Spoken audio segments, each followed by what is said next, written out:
Nous sommes honorés de vous compter nombreux. Mesdames, Messieurs, merci de votre fidélité nous accorder. Bienvenue à suivre cette nouvelle édition du journal. Et d'abord, le sommaire. À la une de ce journal, le député national Eli Douvira, Justin Bitakwira, a rencontré les Wazalendo, un groupe de jeunes armés combattant aux côtés de l'armée congolaise dans son fief électoral. Il a salué leur travail et les a remerciés pour leur résistance face à la menace du M23. La libération de Bukavu et d'autres villes occupées par le M23 passera par Uvira, a déclaré Bitakwira. Nous le suivrons au début de ce journal. Toujours à l'Aïn, la situation sécuritaire dans l'Est de la République démocratique du Congo se dégrade dangereusement. Des violents affrontements opposent actuellement les combattants Wazalendo aux éléments Twirwaneho, un groupe récemment allié au M23 dans les villages de Mukumba, Lubarati situé dans la chaîne de Mitumba. En sport, la République démocratique du Congo a remporté ce match de la 5e journée des éliminatoires de la Coupe du Monde 2026 face au Soudan du Sud. La victoire s'est dessinée en première période grâce à un but de Théo Bongonda à la 48e minute. Les Léopards ont dominé les rencontres, multipliant les attaques dangereuses, mais n'ont réussi à trouver le chemin au défi qu'en première période. Un reportage à la fin de ce journal. Mesdames, Messieurs, pour le développement de ces titres, installez-vous confortablement et bienvenue.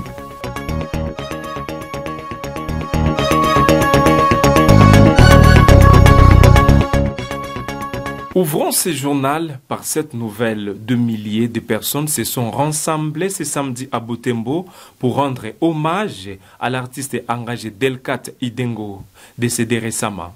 L'artiste, connu pour ses chansons dénonçant les injustices sociales et politiques, laisse derrière lui un héritage musical important. Notre correspondant à Butembo nous fait les points. Nous sommes ici au rond-point Diapanda. Il est 10h30. Le corps de l'artiste musicien Delcat Idengo est en train d'arriver. Et c'est la procession qui va commencer ici parce que nous sommes déjà en ville de Butembo, en ville vraiment. Il y a des milliers de jeunes, vieux, enfants, artistes, activistes, acteurs politiques qui sont venus effectivement rendre les derniers hommages à Delcat Idengo. Et tout à l'heure là, nous faisons une descente, nous allons en ville parce qu'il y a une cérémonie d'hommage qui sera organisée au niveau du rond-point VGH. Au-delà de ça, au-delà des cérémonies d'hommage qui seront organisées au rond-point VGH, nous avons également différents mots qui seront dits sur place. À part ça, la famille va accueillir les corps à Oicha, ça sera l'après-midi. Et dans tout ça, en fait, le programme de l'inhumation des Idengo n'est pas encore connu parce qu'il y a beaucoup d'implications dans ces obsèques, notamment le gouvernement d'Idengo qui a déclaré Delcat Idengo comme un héros, même si plusieurs se disent que c'est le même gouvernement qui a procédé à son arrestation et son décarcération. Les condamnations ne cessent de pleuvoir contre le M23 qui est accusé d'avoir orchestré la mort de Delcat Idengo, qui va totaliser le 25 février, il va totaliser 40 jours depuis qu'il est décédé. Merci beaucoup au garde de la sécurité. Le député national Eli Douvira, Justin Bitakwira, en séjour dans son fief électoral, a rencontré les Wazalendo, un groupe de jeunes armés qui combattent aux côtés de l'armée congolaise. Le député a salué leur travail et les a remerciés pour la résistance face à la rébellion du M23. Bitakwira a déclaré que la libération de Bukavu et d'autres villes occupées par le M23 passera par Uvira. Il a appelé les Wazalendo à redoubler d'efforts pour défendre leur territoire. Bitakwira est dans ses propos recueillis par votre rédaction. Jeshi la taifa dire merci à la police même si elle avait fui au Burundi. Inaweza kushukuru polisi pia hata kama wamekimbilia Burundi. Et tous les fuyards seront punis. Na wote waliokimbia wataadhibiwa.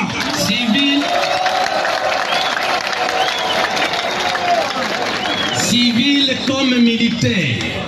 Raia kama jeshi. Je répète, ninarudilia. Tous les fuyards seront punis. Wote waliokimbia wataadhibiwa. Civil comme militaire. raia kama vile jeshi wote wataadhibiwa. Ici nous ne sommes pas à Bukavu où on fuit n'importe comment. Hapa hatuko Bukavu ambao wanakimbia namna yoyote. Kwa sababu nitakuwa na mazungumzo na lida wote wa wazalendo nyumbani kwangu ninapoishi hapa. Wazalendo d'Uvira de Fizi, Mwenga, Shabunda. Wazalendo ambao wa Uvira waliotoka Fizi, Mwenga na Shabunda wote nitakuwa nao mazungumzo. Le monde vous dit merci. Dunia nzima inawashukuru wazalendo. Les yeux du monde entier sont braqués à Uvira. Macho ya ulimwengu mzima yako yanaangalia Uvira hivi. Et c'est Uvira qui va libérer Bukavu et Goma. Na Uvira ndio itakomboa Bukavu na Goma. C'est Uvira qui va libérer Bukavu et Goma. Uvira ndio itakomboa Bukavu na Goma. C'est parmi ma mission. Ni baadhi ya mamisheni au mission. Le président de la République démocratique du Congo, Félix Tshisekedi Tshilombo, est arrivé à Windhoek ce matin pour assister à l'investiture de la nouvelle présidente Namibie, Dr Netumbo Nandi-Ndaitwah. Le président Tshisekedi rejoint ainsi plusieurs autres chefs d'État africains pour cette cérémonie importante. Reportage. Ils auraient voulu célébrer ce double événement historique dans leur stade local, mais la météo a contraint les organisateurs namibiens à accueillir leurs invités des marques au palais présidentiel. Plusieurs chefs d'État et de gouvernement, principalement ceux de l'Afrique australe, ont fait le déplacement de Windhoek pour prendre part à la cérémonie d'investiture de Mme Netumbo, élue présidente de la République de Namibie et commémorer en même temps les 35 ans d'indépendance du pays. Arrivé ce vendredi matin, le président de la République, Félix-Antoine Tshisekedi Tshilombo, a participé à cette cérémonie en sa qualité de champion de la masculinité positive, plébiscité par ses pairs de l'Union africaine. Comme le veut la tradition, le président sortant a remis les attributs du pouvoir au président de la Cour constitutionnelle, qui les a remis à son tour à la présidente élue. Dr Netumbo a prêté serment et devient ainsi la première femme présidente de la République de Namibie et la deuxième femme africaine après Ellen Johnson Sirleaf à accéder à cette plus haute fonction d'État au terme d'une compétition électorale. Dans son discours d'investiture, la nouvelle présidente de la République de Namibie a pris l'engagement de créer des emplois, de poursuivre l'œuvre de la prospérité, de lutter contre la corruption et d'ouvrir davantage son pays à des partenariats gagnant-gagnant. L'événement est tellement historique qu'il a mobilisé, outre les chefs d'État de la SADC, des anciens dirigeants de la région et toutes les personnalités féminines africaines ayant exercé la fonction présidentielle. La présidente de Tanzanie, Madame Samia Suluhu Hassan, s'est félicitée du leadership féminin. Âgée de 73 ans, la nouvelle présidente de la République a un cursus politique exceptionnel. Entrée en politique à 14 ans, elle a milité au sein de l'Organisation du peuple du Sud-Ouest africain, SWAPO, où elle a franchi tous les échelons jusqu'à la présidence du parti. Plusieurs fois ministre puis vice-présidente de la République, Dr Netumbo va désormais présider à la destinée de ce jeune pays de l'Afrique australe, l'un des plus stables et prospères d'Afrique.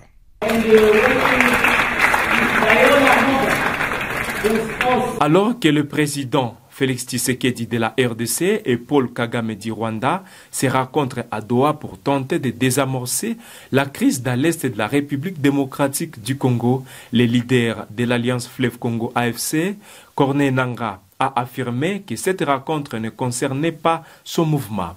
L'AFC, qui inclut les groupes rebelles M23, poursuit ses actions militaires, exigeant que des revendications soient entendues. Reportage. Alors que le président Tshisekedi et Kagame se rencontraient à Doha pour tenter de désamorcer la crise dans l'Est de la RDC, le leader de l'Alliance Fleuve Congo AFC, Corneille Nangaa, a affirmé que cette rencontre ne concernait pas son mouvement. L'AFC, qui inclut les groupes rebelles M23, poursuit ses actions militaires exigeant que ces revendications soient attendues. Nangaa a déclaré que les résultats de la rencontre à Doha n'abordaient pas les préoccupations de l'AFC qui continue d'étendre son contrôle dans le nord-est du pays. Le groupe a récemment pris le contrôle des nouvelles zones, malgré les efforts de médiation et les tentatives de négociation. Les affrontements se poursuivent dans l'est de la RDC, exacerbant la crise humanitaire dans la région. Des millions de personnes sont déplacées et ont besoin d'aide humanitaire. Des initiatives diplomatiques ont été entreprises pour résoudre la crise, mais les divergences et les conditions préalables non satisfaisantes rendent la résolution du conflit complexe. La rencontre Tshisekedi-Kagame à Doha est un exemple de ces efforts, mais elle n'a pas réussi à apaiser les tensions. La déclaration de Corneille Nangaa souligne la nécessité d'engager des discussions inclusives pour parvenir à une paix durable dans l'est de la RDC. La résolution du conflit passe par un dialogue ouvert et sincère entre toutes les parties impliquées. Le président de la République démocratique du Congo, Félix Tshisekedi, a réagi avec fermeté au refus du groupe rebelle M23 de participer aux discussions directes prévues à Luanda avec son gouvernement. Depuis la capitale namibienne, Tshisekedi a accusé les M23 de préférer détruire que construire, en référence au refus du groupe M23 s'engager dans un dialogue pour mettre fin à la crise dans l'est du pays. Tshisekedi est dans ses propos recueillis par votre rédaction. C'est un mouvement terroriste. Ils veulent plus détruire que construire. La paix est nécessaire pour construire l'Afrique. 48 heures après la chute de Walikale, le député national Michel Moto a déposé une motion d'information auprès du bureau de l'Assemblée nationale. Il demande au gouvernement de dépêcher une mission d'assistance humanitaire urgente à Kisangani et Lubbutu suite à la crise humanitaire qui sévit. Près de 20 000 ménages sont en détresse, selon le député Eli de Walikale. Il est dans ses propos recueillis par votre rédaction. Et vu l'actualité, comme vous le savez, il y a 48 heures, la cité de Walikale Centre est tombée. Il était donc important pour nous de venir à cette plénière et parler au nom des populations de Walikale. Aujourd'hui, il s'avère qu'il y a une crise humanitaire grave qui est causée par la chute de Walikale parce que toute la population de la cité est partie. Les populations environnantes vers la route qui va avec Kisangani, c'est-à-dire la cité de Mubi, Njingala, Makana, Logu, tous sont sur la route. De même au niveau de ceux qui sont venus depuis Goma, la cité de Pinga, Kachebere, Luvungi, Mtakato, toutes ces populations sont sur la route en détresse. Et aujourd'hui nous avons estimé à plus de 20 000 ménages qui sont vraiment en danger parce qu'ils sont dépourvus de tout. Les gens n'ont pas de l'eau potable, ils n'ont pas de toit, ils n'ont pas à manger, ils n'ont pas de soins médicaux et ils sont livrés aux intempéries de la nature.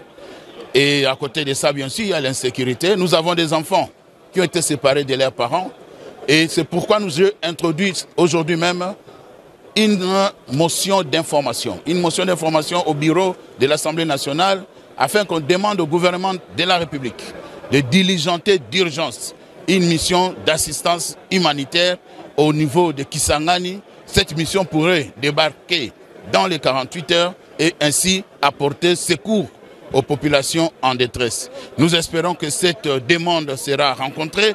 Vous savez que Walikale a résisté pendant plus de 3 mois au niveau des limites avec Massissi, dans les Pinga Kachebere, mais seulement voilà, les verrous a sauté et il y a 48 heures, Walikale est tombé. Mais seulement c'est une bataille perdue, mais nous allons continuer à défendre. La situation dans l'est de la République démocratique du Congo se dégrade dangereusement. Des violents affrontements opposent actuellement les combattants Wazalendo aux éléments Twirwaneho, un groupe récemment allié au M23. Dans les villages de Mukumba et Rubarati, situés dans les chaînes de Mitumba. Plus de détails, c'est dans ces reportages. La situation sécuritaire dans l'est de la République démocratique du Congo se dégrade dangereusement. Des violents affrontements opposent actuellement le combattant Wazalendo aux éléments de Twirwaneho, un groupe récemment allié aux rebelles du M23 dans le village de Mukumba et Rubarati, situé dans la chaîne des Mitumba. Des détonations d'armes lourdes et légères résonnent dans le haut plateau d'Uvira, témoignant de l'intensité de combat. Ces affrontements marquent une nouvelle escalade dans la violence dans le Sud Kivu, déjà en proie à une crise humanitaire profonde. Depuis le début de l'année, la région est le théâtre d'une intensification de combats avec les M23 prenant le contrôle de plusieurs localités clés dont Numbi et Minova fin janvier. Les week-ends du 15 février, le rebelle du M23 ont même pénétré dans Bukavu, la capitale du Sud Kivu, provoqua des affrontements sporadiques et des pillages. Ces violences ont forcé de milliers de personnes à fuir leur foyer, aggravant une crise humanitaire déjà préoccupante. Les organisations humanitaires telles que Médecins sans frontières s'efforcent de fournir une assistance médicale aux blessés et aux personnes déplacées. La situation sécuritaire est extrêmement volatile avec des combats signalés dans plusieurs localités du Sud Kivu, notamment à Uvira, où les forces armées congolaises affrontent des milices locales. Face à cette escalade de la violence, les autorités congolaises et la communauté internationale expriment leur vive inquiétude et appellent à des efforts immédiats pour rétablir la paix et la sécurité dans l'est de la RDC. Et pour finir, parlons du sport. La République démocratique du Congo a remporté son match de la 5e journée des éliminatoires de la Coupe du Monde 2026 face au Soudan du Sud. La victoire s'est dessinée en première période grâce à un but de Théo Bongonda à la 48e minute. Les Léopards ont réussi la rencontre, multiplia les attaques dangereuses, mais n'ont réussi à trouver les chemins défilés qu'en première période. Reportage. La République démocratique du Congo a remporté les duels de la 5e journée des éliminatoires pour la Coupe du Monde 2026. Le jeu a été globalement dominé par la RDC, qui a multiplié des descentes dangereuses dans les camps adverses. Mais celles-ci ont été sans succès jusqu'à la fin du temps réglementaire de la première mi-temps. L'unique but de la partie est intervenu par le truchement de Théo Bongonda à la 48e minute de jeu. Les filets n'ont pas tremblé en seconde mi-temps. D'ailleurs, le jeu s'est refroidi dans les deux camps, notamment par une petite pluie qui est tombée sur le stade des Martyrs. Le score final de la rencontre est resté le même, RDC 1, Soudan du Sud 0. Cette victoire permet à la RDC de rester en course pour la qualification au mondial en occupant momentanément la 2e place du groupe B derrière le Soudan, qui affronte ce samedi le Sénégal. Le prochain match de la RDC est prévu le 25 mars 2025 contre la Mauritanie à Nouakchott dans le cadre de la 6e journée de ces éliminatoires. Et c'est par ici que nous mettons fin à cette édition du journal. Mesdames, Messieurs, merci de l'avoir suivi. On se fixe un nouveau rendez-vous pour le 20h pour d'autres actualités.